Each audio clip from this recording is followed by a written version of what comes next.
The glass was shaking, not from wind, not from a tree branch scraping against it. This was something heavy, rhythmic, insistent, like someone knocking on a door begging for help, but without using hands. I set down my coffee mug, still steaming on the kitchen counter, and walked toward the deck. My heart was already racing before I even saw what it was. July burned outside. The kind of heat that sticks to your skin before 9 in the morning, that makes the air shimmer and dance above the pavement like something alive. I expected to see a stray dog maybe, a raccoon, anything but this. A bear. No, wait. An enormous bear, her swollen belly pressed against the sliding glass door, front paws scratching at the surface with a strange, almost reverent delicacy. Her eyes. Jesus Christ, her eyes. These weren't the eyes of an animal preparing to attack. These were eyes that begged, that wept. Her muzzle was swollen, deformed, as if someone had punched her repeatedly in the face. Saliva dripped from her jaw. My hand froze on the door handle.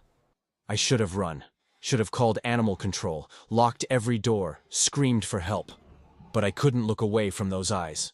She knocked on the glass again, weaker this time. Her legs trembled. And then she made a sound I'll never forget. A low moan, almost human, that came from deep in her throat like a whispered plea. My hand opened the door before my brain could process what I was doing. Sunlight exploded in my face. The smell came with it. Damp earth, animal sweat, and something chemical, acrid, burning in my nostrils. She didn't lunge, didn't charge. She simply lowered her head, slowly, like someone surrendering a crown too heavy to carry anymore. And she placed her swollen muzzle in my open hands. I didn't breathe. Literally couldn't pull air into my lungs for 3, maybe 4 seconds.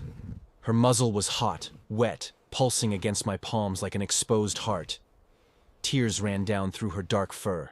And in that moment, with 800 pounds of wild bear depositing her life, and the lives of her unborn cubs, I realized from the size of her belly, into my so human, so ridiculously fragile hands, something broke inside me.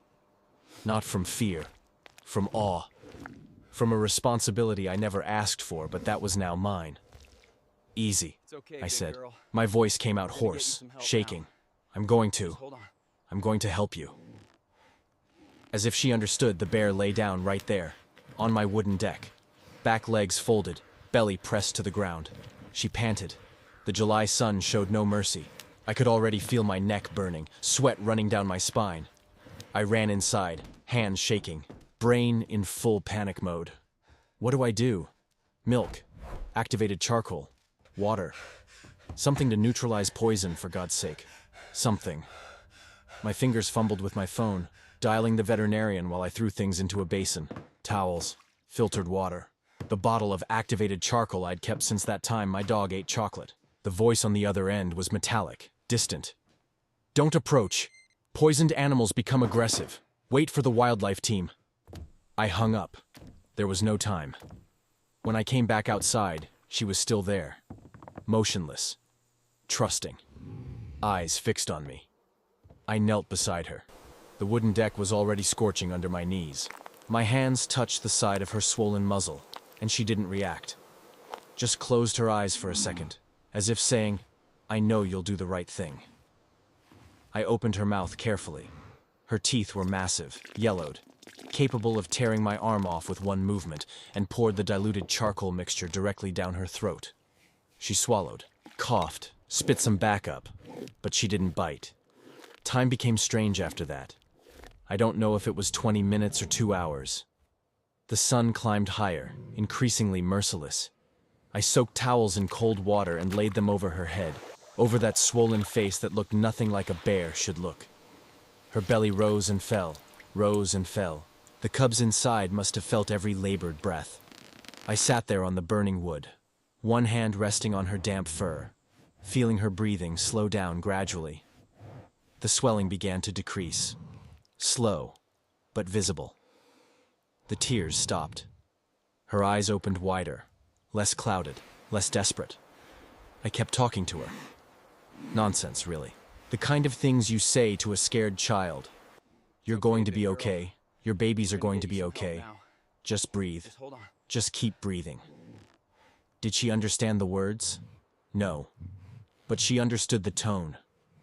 I could see it in the way her body relaxed incrementally, the way she leaned into my touch instead of pulling away. A pickup truck rumbled down the road in the distance. I tensed. She didn't even lift her head. That trust, absolute, inexplicable trust, terrified me more than her size or her teeth ever could. What if I was wrong? What if the charcoal wasn't enough?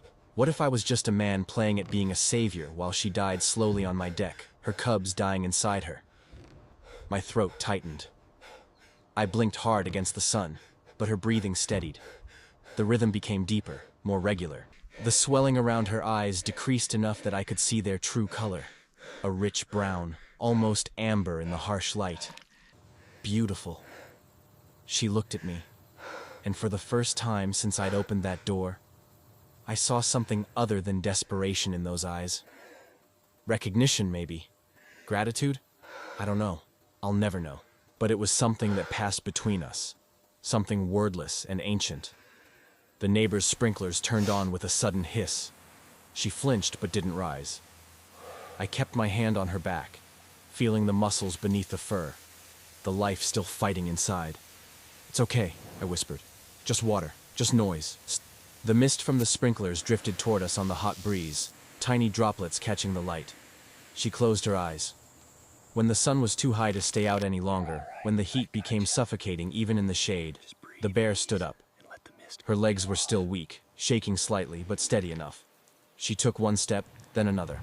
Each movement was careful, deliberate, as if she was testing whether her body would obey. I stood too, my knees protesting, my shirt soaked through with sweat. We looked at each other. Just for a moment. She didn't make a sound. Didn't need to. Then she turned her head toward the tree line at the edge of my property and began walking. Slowly. Each step left a print in the dry earth, deep impressions that marked her passage.